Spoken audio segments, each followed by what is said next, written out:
Channel वक्त की आवाज़ को सब्सक्राइब करें और बेल आइकॉन दबाएं।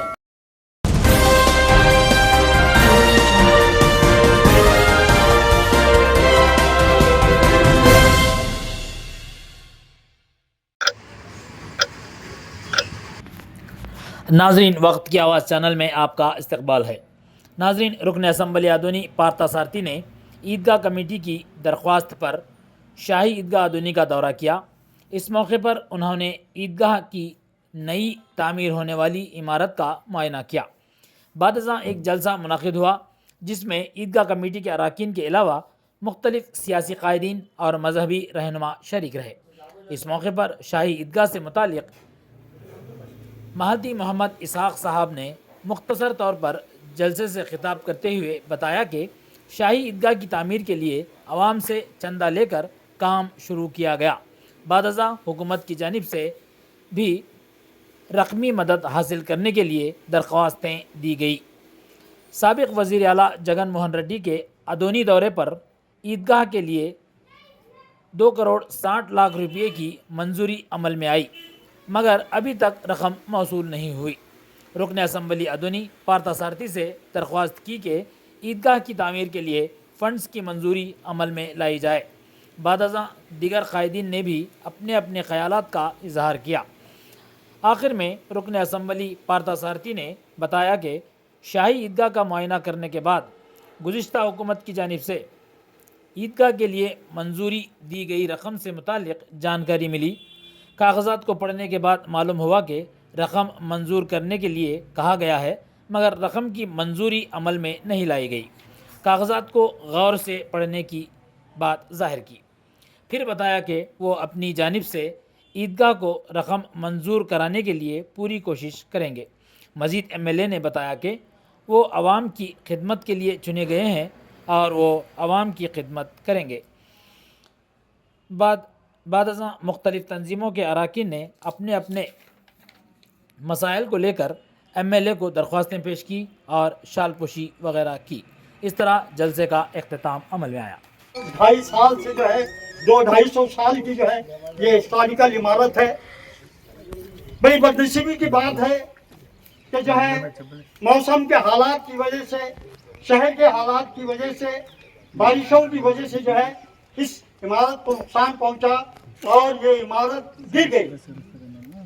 तो हमने जो है इस शाही इमारत को जो है बनाने के लिए जो है इसकी जो है मरम्मत के लिए हमने ये इंजीनियर से कांटेक्ट किया और हमने जो है उनसे राय ली। तो उन्होंने बताया कि उस जमाने में बनाई गई है, आज जो इसकी इमारत और इसका फाउंडेशन खोखला हो चुका है, इसलिए ये इमारत को रिपेयरिंग करने से भी जो है ये इटर्नल नहीं हो सकती। इसलिए जो है बेहतर है कि जो है नई इमारत बनाई जाए। तो जो है इनके राय मशवरे के बाद जो है हमने जो है नई इमारत के लिए जो है फाउंडेशन डालने के लिए हमारे जो शहर के मुअज़्ज़िज़ हज़रात, हमारे शहर के जो दिल वाले हज़रात हैं, जिनको जो है कौम मिल्लत का दर्द है, उन्होंने जो है फाउंडेशन के लिए हमने, क्योंकि जो है फाउंडेशन के लिए जो ज़रूरत थी उसके लिए जो है हमने जो है शहर में तमाम लोगों से जो है डोनेशंस लिए, चंदा लिए और फिर उसे जो है हमने डोनेशंस के जरिए हमारे शहर के मुअज़्ज़िज़ लोगों के ताउन से हमने जो है उस फाउंडेशन को ये रिप्रेजेंटेशन है।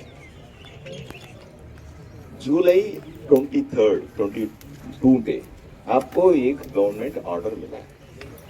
ये ऑर्डर में आप इतने बड़े लिखे लोग हैं सर, MRO साहब है, आप सही देखना था सर, ऐसे ही नहीं देखे बोल के नहीं बोल रहा हूँ मैं सर। कुछ चीज़ें गवर्नमेंट में ऐसे तो मैं गवर्नमेंट में कर रहा हूँ बहुत है। अरे मिनिस्ट्री ऑफ डिफेंस में सर 23,000 करोड़ की टर्नओवर होता है सर, 23,000 करोड़ की सर।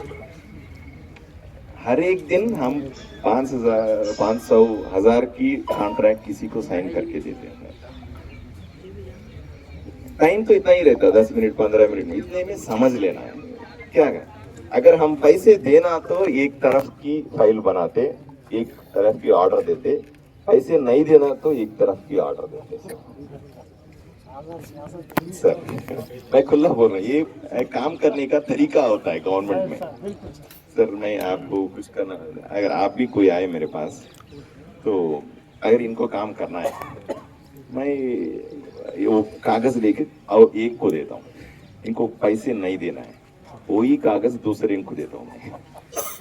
इसी बारीक चीज रहते सर, और लिखते भी ऐसी, 1 मार्क करे काम होना बोल के, 2 मार्क करे देखेंगे बोल के, 3 मार्क करे बाद में देखेंगे बोल के, अगर ऐसे ही करे ऐश मार्क करे नहीं देना करके, ऐसे रखते सर। से बारीक चीज बोल रहा हूँ आपको। नहीं आप भी आएंगे, आइंदा आप बड़े बड़े पोस्ट में होंगे, हमारे जो भी है ना सर रहते ना सर, इसको भी बोल रहा हूँ सर। मैं ये मार्क को समझ ఈరోజు ఈద్గాని సందర్శించడానికి చేసినటువంటి మా ఆదోని నియోజకవర్గ శాసనసభ్యులు డాక్టర్ పార్సారథి గారికి, అలాగే జనాబ్ కాజీ అల్తాఫ్ హుసేన్ గారికి, అలాగే జనాబ్ ఖతీబ్ సాబ్ గారికి, అలాగే ఇక్కడ ఉన్నటువంటి పెద్దలందరికీ, నా మైనారిటీ సోదరమణులకు మరియు ఈద్గా కమిటీ సభ్యులకు, మీడియా వాళ్ళకందరికీ నా హృదయపూర్వక ధన్యవాదాలు తెలియజేసుకుంటున్నాను. యాక్చువల్గా మీకు ఒక్క విషయం అంటే, ఇప్పుడు పెండింగ్ ఉన్నటువంటి ఆదోని నియోజకవర్గంలో ఏ పనులు కానీ, ఈద్గా కావచ్చు, ఇతర దేవాలయాలకు సంబంధించిన కావచ్చు, చర్చిలకు సంబంధించిన కావచ్చు, ప్రజల సమస్యలు కావచ్చు, పూర్తి స్థాయిలో 5 ఏళ్లలో పూర్తి అవుతాయని చెప్పడానికి నేను ఒక ఉదాహరణ చెప్తున్నాను. గెలిచిన వెంటనే పార్సారథి గారితో క్యాజువల్గా అందరూ కలవడానికి వచ్చి ఆయన బిజీగా ఉన్నాడు. సరే ఒక రోజు తర్వాత ఒకసారి కలిసినాక ఒకే మాట ఉన్నాడు, అన్న డెవలప్మెంట్ మొత్తం ప్రజలది మొత్తం నేను చూసుకుంటా, రాజకీయాలు మాత్రం నాకు వద్దు అనేటువంటి మాట అన్నాడు. జనరల్గా ఇప్పటి వరకు గెలిచిన నాయకులు ఎవరైనా కానీ ఒక్కొక్క రాజకీయాలు చేయాలా, ఒక్కొక్క ప్రజా సమస్యలు చూసుకోవాలి. And whole and soul concentration, irrespective of religion, irrespective of caste, irrespective of creed, నేను ప్రజల సమస్య ఎక్కడ ఉంటే అక్కడికి వెళ్ళి తీరుస్తాననేటువంటి ఒక క్లియర్ కట్ ఇది చెప్పినాడు. సో ఆ సార్ దగ్గర తరపున నేను మీకు ఈరోజు చెప్తున్నాను అంటే, so this gives confidence to each and every public of Adoni constituency. क्योंकि ये this is the subject to be explored and this is the subject to be researched. अगर आपके जैसे 10 और 1 डजन पाकिस्तान की दुनिया में बच जाए, कम से कम हिंदुस्तान में बच जाए, मैं ये बता रहा हूँ कि मैं इतनी मानो आपके साथ बोल रहा हूँ, आपके जैसे पाकिस्तान हमारे हिंदुस्तान में सिर्फ 1 डजन बन जाए, यकीन मानो कि हिंदुस्तान का एक कैनवस आप है वो बदलने के लिए देर नहीं लगे। दूसरी बात में ज्यादा टाइम नहीं लूंगा। आज जब उन्होंने सोचा, आप यकीन मानो you should be very proud of one single reason, Pakistan के एमएलए होने के बाद कई स्पेकुलेशन से, कई डाउट से, कई ये थे, और है ना मैंने उनको देखा कि 24 आवर्स में जामा मस्जिद के मीटिंग के बाद जो बॉडी लैंग्वेज लोगों की देख रहा था, पुलिस को प्यार से मिल रहे थे, उन्होंने हर एक के दिन में कहा।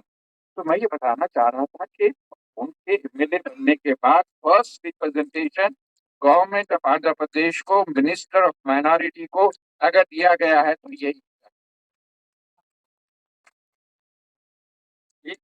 से प्रायोरिटीज में नहीं है मेरे। मैं अगर उनको कोई और भी होता तो बोल सकता कि मेरे बहुत से प्रायोरिटीज हैं, मेरे बहुत से दूसरे इम्पोर्टेंट काम है, बहुत से मेरे टास्क है which has to be attended to. उन्हें सोचा कि हर आदमी मेरा शहरी है हिंदुस्तान का, वो बराबरी है, और this is also as equal as any other important task. उन्होंने पहले दिया। आपको काफी मुबारकबाद। आपको थोड़ा बाद में समझाता हूँ। Welfare of SC, ST, BC and minority. Sir minorities welfare में पैसे देते, कोई BC वेलफेयर से, SC वेलफेयर से ईदगाह के लिए पैसे मिलता है क्या? आप बोलिए सर, आप पढ़िए सर। BC, SC, ST को ईदगाह के लिए क्या मतलब है बोलिए सर, आप बोलिए सर। आप इतने बड़े लोग हैं बैठे हुए, आपके सामने ही पढ़ रहा हूं मैं। दूसरा है 04 वेलफेयर ऑफ माइनॉरिटीज, ये पॉइंट सही है। और MH 102 economic development. Sir economic development अलग होता है, ये प्रेयर हॉल का या ईदगाह बनाने का फंड्स कहाँ से देते हैं बोलो आप? इकोनॉमिक डेवलपमेंट है पॉवर्टी निकालने के लिए, रोड दो, घर दो, शौचालय दो, पढ़ाई के लिए पैसे दो, स्कॉलरशिप दो, हॉस्टल बनाओ, इसके लिए देना। इकोनॉमिक डेवलपमेंट की पैसे ईदगाह के लिए देते क्या सर? आप बोलिए सर, देते सर? हाँ। और GH11 स्टेट डेवलपमेंट स्कीम के अंदर स्टेट डेवलपमेंट कॉर्पोरेशन इतना पैसे लेके, इतना पैसे ले, इतना खराबी कॉर्पोरेशन है, वहां से पैसे दो बोलते। असिस्टेंस ऑफ वक्फ बोर्ड का, वक्फ बोर्ड आपको मालूम है, and other grants in aids no specific, ये लिखे हुए सर।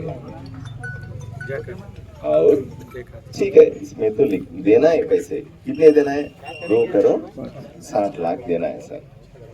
कौन सी डिपार्टमेंट में आप 5 लिखे हैं ना सर, 5 डिपार्टमेंट, कौन सी डिपार्टमेंट में कितने पैसे देना है लिखे है क्या इसमें?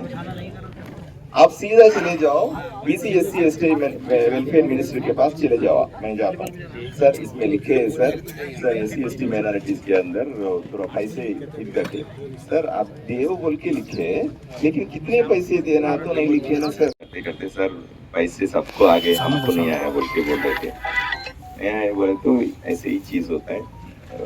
तो इससे ज्यादा फाइल के बारे में लेकिन थोड़ा कभी भी गवर्नमेंट सर अभी तक जो राजनीति है सर, गलीज राजनीति है सर, आपको खाली वोट बैंक राजनीति है।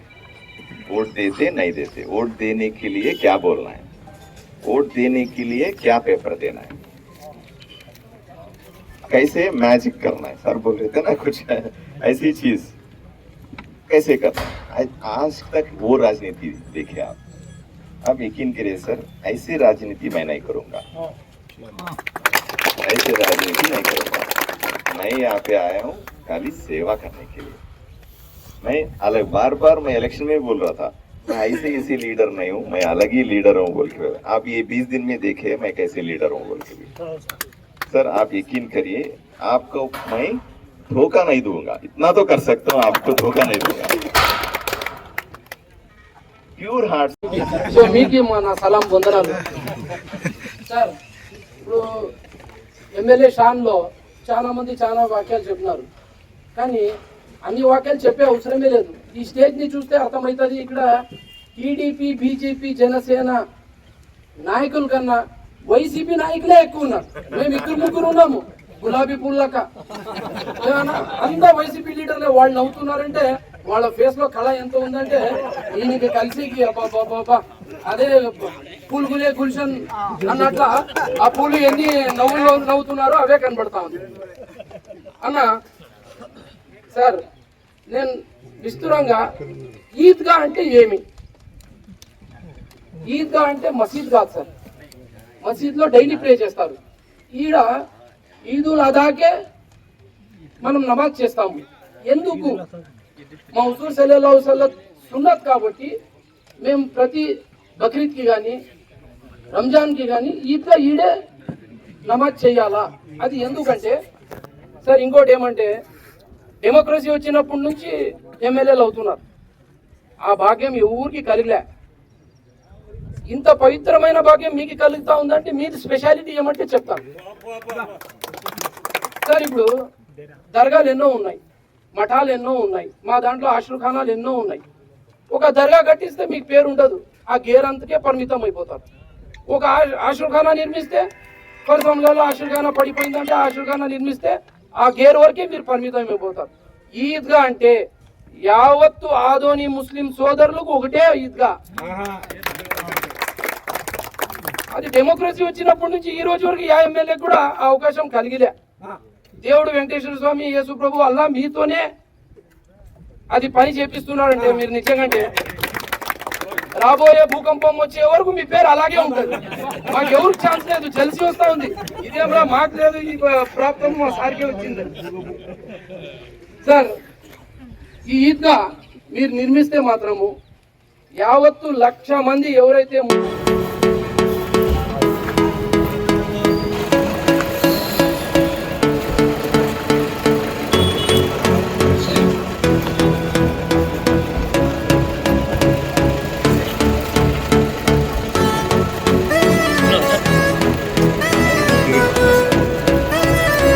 Sorry sorry sir